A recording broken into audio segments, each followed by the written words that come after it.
Mga karaos, good morning. Ayan, good morning. Kamusta po tayo lahat? Ito, welcome back po muli dito sa aming channel. So, another day and another house improvement project update po tayo. Yan, ngayong araw po ng Sabado. Ngayong araw ng Sabado, bali payroll din po tayo. Yan, January 17. So, ito nga po pala yung araw na kung saan makukumpleto yung buong structural ng ating project dito sa Tansa Garden Premier Project. So, ibig sabihin, magbubuhos po tayo ng balcony. Ayan mga karaos, project update din tayo sa mga iba pang ongoing project. Kaya samahan niyo po muli kami ngayong araw na to. Enjoy watching po. Let's go. Tara. Yeah, morning kuya. Good morning. Kaya ito. Up, yeah. So yung Acrytex reducer. Reducer. Napakahirap bigkasin na. Okay, pag may kabila ko po. Good morning at saka kayo Donis. Good morning. Ingat kayo ron ha, papunta sa Nyana East. Doon, babaguhin yung gate. Babaguhin na ano. Sige, sige. Okay. Siya nga pala mga karos, nag-ano ako rito ng aquarium mo. Nag-set up ako ng aquarium. Yung aquarium ko rito. Bali, pangatlong araw niya na po na nandito. Tapos yung tubig na naka-stock dito, pangatlong araw na. Yan, nilagyan ko ng ganito, yung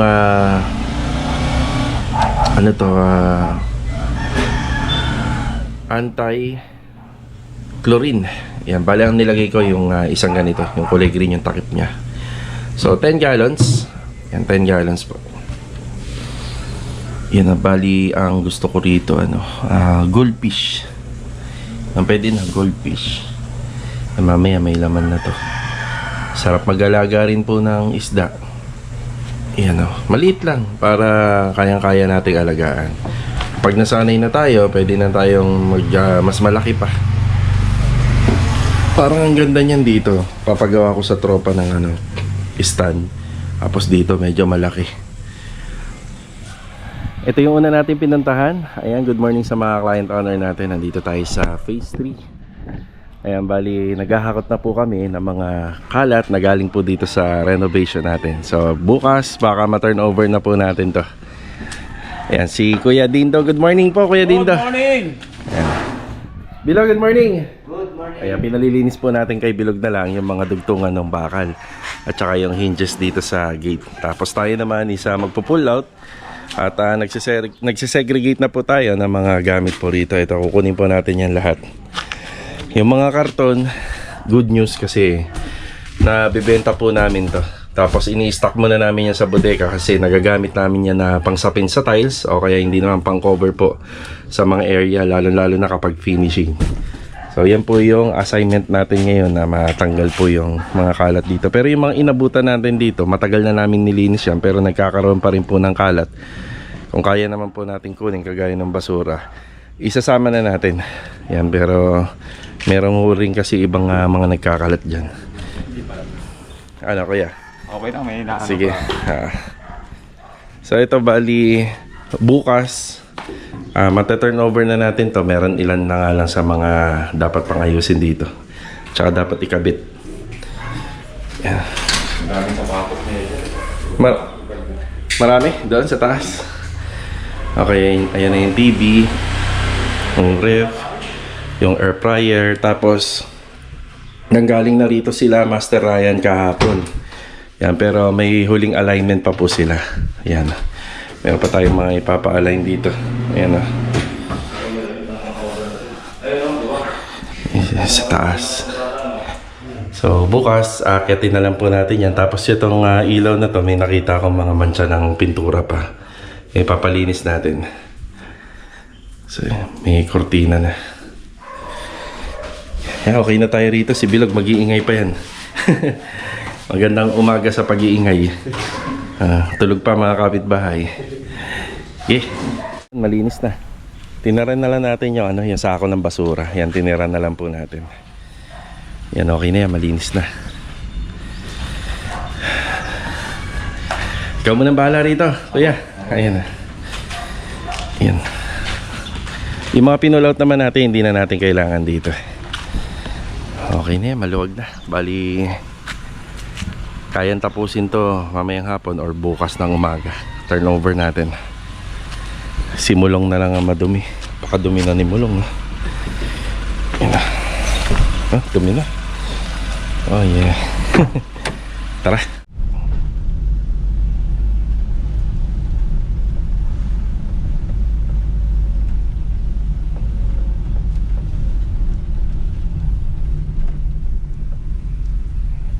Bali mga karos, project update naman tayo dito sa Tansa Garden Premier, Garden Villas Project. Ayan, sa may Phase 5. So sa mga nagtatanong nga pala, anong location nito? Bali sa Punta Uno, Tansa Cavite. Yan na, update tayo. Batiin muna natin yung buong tropa. Bali, ito yung ating ongoing project update. Bali, ito yung kukumpleto ng ating structural dito. Sa mga masonry works, sa mga concrete. So ito na lang si balcony. So yung balcony natin dito is kulang-kulang 8 meters by 120 cm. So yan yung cantilever slab na binubusan natin para sa balcony. Okay, bati tayo. Kuya Doming, good morning po Kuya Doming. Yan. So si Graba, si Buhangin, ay may buhangin pa tayo doon sa dulo, ay sasapat na para rito. Sa mga susunod po na linggo na darating, magpapadeliver naman tayo ng puro buhangin para maisalandra or mabistay natin para sa installation ng tiles. Si Kuya Richard, good morning po. Kay Kuya Sandy, kay Rusty. Yan, medyo mahirap ang trabaho ngayon dahil iaakyat po sa second floor lahat po ng ating mga materyales para sa slab o yung buhos. So dito nga pala mga karos, ito yung mga nagawa ng mga nakaraan. Hindi ako nakapunta rito ng nakaraan. So ito. Yan, ayos na po yan. Magdadala rito is yung pintura. Ngayon, tulong-tulong muna yung mga mason natin para doon sa buhos. Sa susunod po, sa Monday, itutuloy na yung mga plastering nito. So, syempre, naitayo yan gamit yung CHP, yung buhos ng poste. Pero kulang pa sa linis yan. Syempre, medyo madumi pa nakikita. Ang magpapaganda at magpapalinis dyan kapag nalagyan siya ng plastering. So, natapos yung plastering, pulido yung ibabaw, yung gilid, yung mga kanto, pulido. So yun ang magdadala. Okay, update tayo. Dito nga pala mga karos, ngayong umaga naglagay na ako ng mga markings para sa ceiling. Kasi si Kuya Boy nandito na, yung electrician natin. Yan, may mga abang na tayo dyan. At saka location ng mga switches. So ito, may abang tayo. So enough naman na rito yung isang ilaw, center light. So yan, kapag ka inabangan po natin yan, malaking ilaw naman, malaking watts yung ilalagay natin dyan. So enough na yung para sa center light. Tapos syempre kakausapin din natin si client, baka gawin niyang pin light yan, pwede naman. Pero sa nakikita ko dito, enough na ang isa.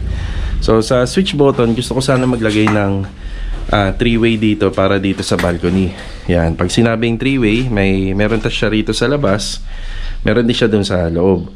Kung sakaling papasok kasi sila rito, nakita nyo naman yung subdivision na yan, iba yung gabi rito. Kapag gabi rito, madilim talaga. Kasi yung ibang mga bahay dito, ano naman po yan, wala pang mga nakatira. Tapos yung iba naman, wala naman silang mga ilaw sa labas. So madilim siya, kaya ang pwedeng mangyari, kailangan makapasok muna yung may-ari sa loob para pumindot po ng switch at magkaroon ng ilaw. So dito, pagbaba pa lang nila ng sasakyan dyan sa labas, pagpasok ng may-ari, pwede na niyang pindutin yung switch button dito para may ilaw na, para pag nag-parking maliwanag na. So advantage din po yun. So ito, meron tayong 4 na pin light dyan at saka isang center light. Sa sketch ni client, medyo madami. Pero nung kinausap niya ako na daw yung bahala. Ang naging problema namin dito is yung biga. Kasi yung biga dito talagang mababa. Ayan o. So mababa. Pwede pa po natin sanang damihan yan. Kaso nga lang, pag nilagay yung ilaw, so ba maaari may tendency na tumama na siya rito. Kaya kita nyo, hindi ako nakatingkayad. Yan, abot ko. So mababa siya. So 4 na pin light, isang center light kasi dining area. Tapos pagdating dito, 5 sana yung naka-sketch. Ang problema ko, ito nasa gitna.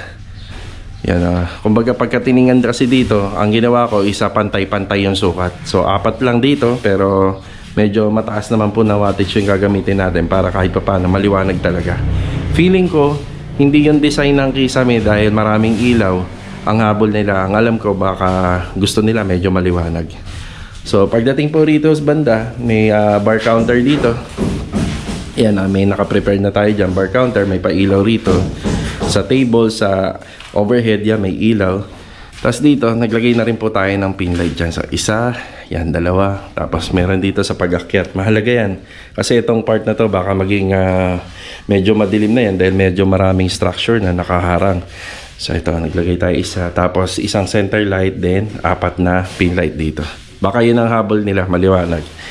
Yan. Pero syempre, walang saysay ang design ng bahay kung hindi ka nun nakikita, kaya kailangan maliwanag. So, sa laundry, tapos dito po banda sa TNB. Ayan, sa TNB, ano po, pwede naman po mahuli na yan. Siya nga pala, itong TNB, sinunod natin yung pinaka-dimension ng sukat nito, kaya medyo hindi na nagpantay yung sa laundry. So, kung ipapasok ko yun, liliit yung pinaka-dimension doon sa loob. So, liliit po siya.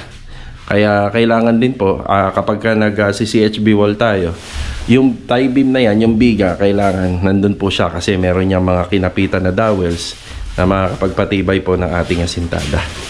So, yun. Kaya hindi ho ito nagpantay. Pero ito, magkakaroon naman ng blocking yan kasi aayusin yung plastering dito. Basta hindi lang po siya pantay yung pader. Dito naman sa second floor. Ayan, sa second floor. Nahinto lang konti yung pag-chipping ni Kuya Boy. Nagbablog tayo. Kuya Boy, good morning po. Good morning, boy. Ayan, dito kay Kuya Boy, meron na siyang susundan dito. Hindi na ako naglagay ng marking. So may susundan na siya. Ito yung ating orientation na makikita natin dito sa bawat area. So dito, ito yung parang pinaka ano po natin dito, parang pinaka living space dyan banda. Tapos ito yung master's bedroom.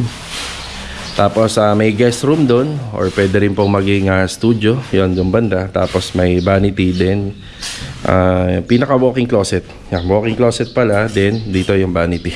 So binago nila yung unang plano, parang guest room eh. So dyan na yung pinaka walking closet. Tapos sa dulo, yan po yung TNB. Yan, ito yung sa balcony na binubuhusan nila rito.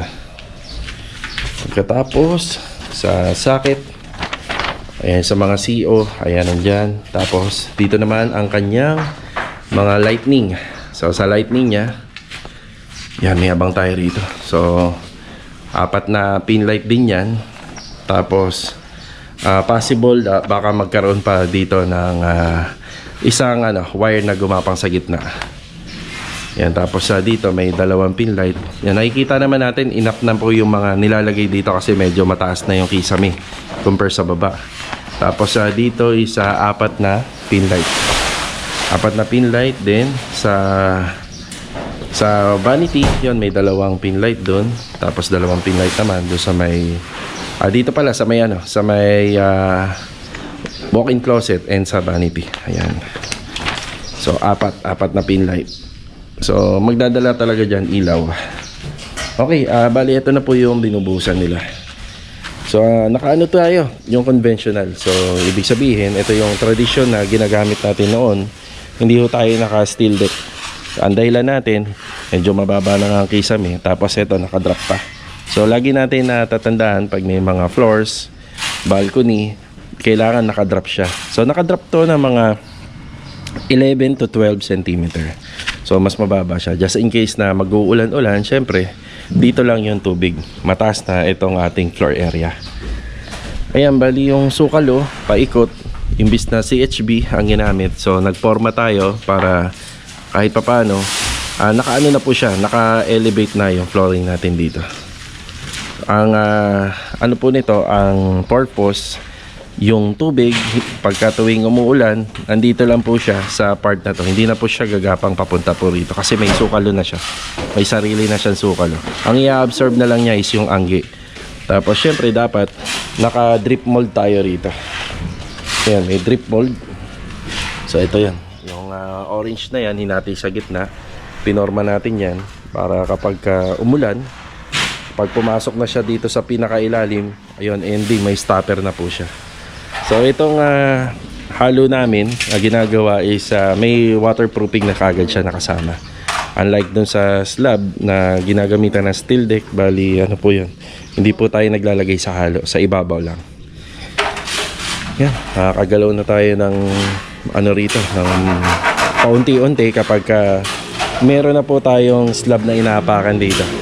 Tapos yung pader po doon, kukontinue po yon doon sa pinaka moldura na design. Yan, kukontinue yan dyan. Yan yung asintada.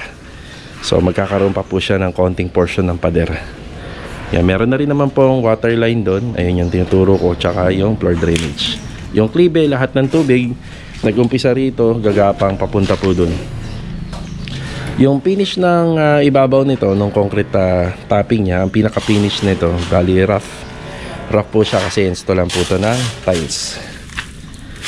Yan na, isa-isa yung ginagawa ni Kuya Boy dito. Bali, magtatagal po tayo rito sa electrical. Bali, sa susunod na week, yun ang mga assignment natin dito. Tapos, papupuntahin natin si client gawa ng mayroon mga part dito ng area na kung saan maglalagay ng CCTV. Gagamitan natin ng PVC, PVC pipe. At ilolocate po natin lahat dito. CCTV camera, internet, ayan, additional na pinagagawang trabaho ni client. Ayan. So sa pag-install o pag-aabang naman po ng mga wiring ng pin light, bali, kailangan malaman natin yung location ng mga ilalagay, tapos i-adjust natin yan. For example, may nandito yung pinaka-orientation ng kanyang partition. So hindi nakakahulugan na nasa gitna agad siya. So i-adjust po yun. I-adjust kasi merong pang closet dito. Pag naitantos mo yung closet dito, doon ka mag-adjust sa gitna para yung pin light natin nasa gitna. Isang diskarte, ang pinagagawa ko lang sa electrician, pinahabaan ko ng konti yung wire para kapag nagkaroon ng adjustment, so madali pong gawin. Yan. Makakailang simento kaya? Sa tingin nyo? 12. Malaki-laki to ah. Ilan ano to? 7. 12? So, 8 square meter. So, nakikita ko nasa ano to? Nasa 9 to 10 square meter to. Itong binubuhusan nyo na to. Kaya nyo ba yan? 4? O, kaya. Wag lang uulan, no? Kaya nila ng 4. Iba ho kasi ang galawan dito sa second floor kumpara po dun sa baba. Ibang-iba ang galawan dito. Parang yung sa buong araw, napupunta lang sa, yung 3 hours or 4 hours, napupunta lang sa preparasyon. Yung pag-hauling. Yan. Bali, may ano naman kayo rito, may import. Ayan, sige Kuya Boy. Import. Ayan. Yan. Tuloy yung buhos. Marami namang waterproofing dyan, Kuya. Yung sa Sahara, marami dyan. Thank you.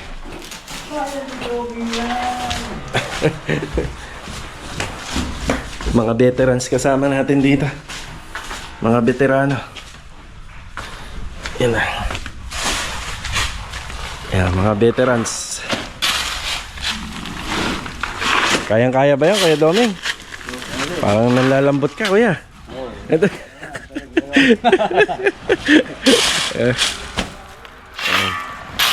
Buhos.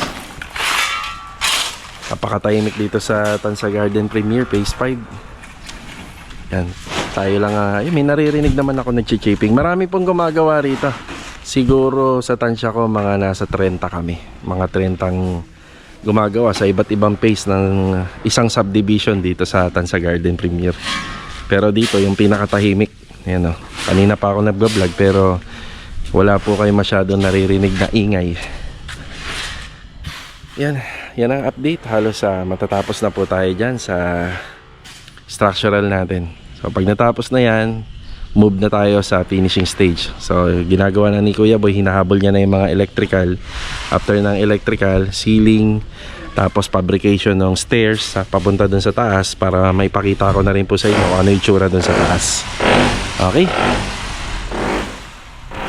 Bali, konting update tayo rito sa project natin sa phase 3. Ito yung bagong project. Pero halos 40% na po kami rito. Epoy, good morning. Good morning. So sa ano talaga, sa pagpaporma, hindi may iwasan na talagang merong lumalagpas. Kaya ayan, pinapasinsil natin kay Epoy. So hindi na perfect talaga yan. Ang mahalaga po kasi, turn over natin yung sukat ng bahay na hindi maapektuhan yung sukat nung sa kapitbahay. Yan na. Medyo lumagpas kami ng 1 cm lang naman niya, 1 cm. So parang bumigay lang ng konti yung forma dyan, kaya medyo lumagpas. Ricky, good morning Ricky.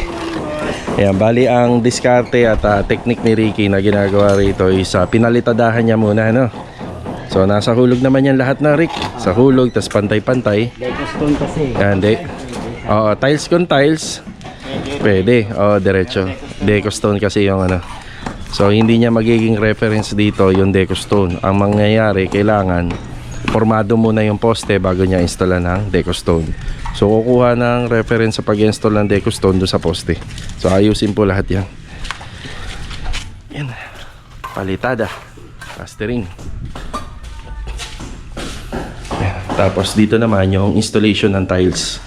Next week, baka mag-partition na po kami. Bilog, good morning Bilog. Good morning. Ayan, si Bilog dandong kanina. Yan, okay na siya doon. May mga pinaayos na tayo. Tapos, ito yung tiles na pinakabit ni client. Ayan o.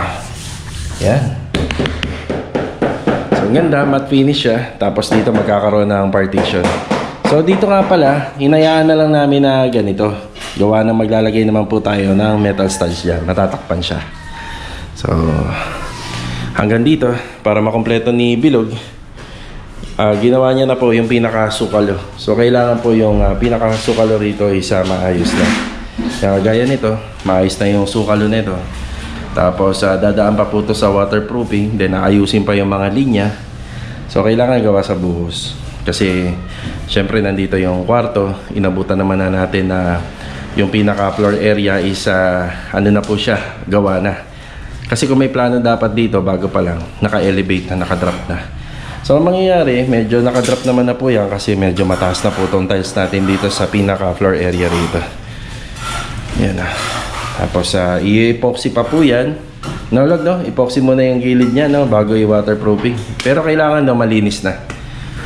Tapos, ang gagamitin namin dito is, makapal na Shera board. Yan dito. Para kapag nag-install tayo ng tiles, matibay na. Yung ginagawa ni Bilog rito, okay na.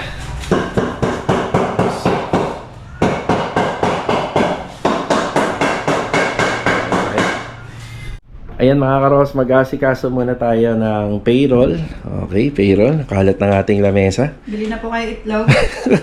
Pagka ganyan kakalat, ibig sabihin medyo ano talaga tayo, sobrang busy.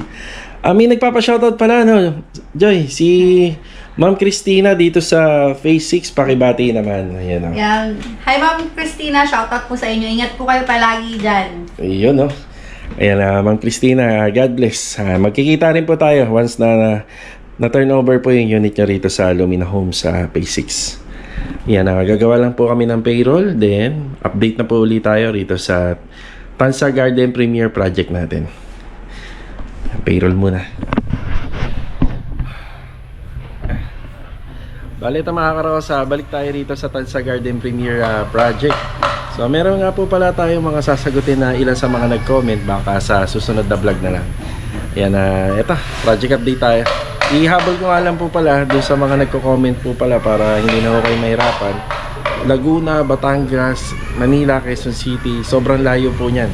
Ang kinikater lang po natin sa ngayon or yung kaya ng ating logistics and manpower ay within Tansa Cavite lang po muna. Sana maunawaan nyo at sana nakadyan pa rin po kayo para nakasuporta dito po sa aming channel. So ito, update tayo.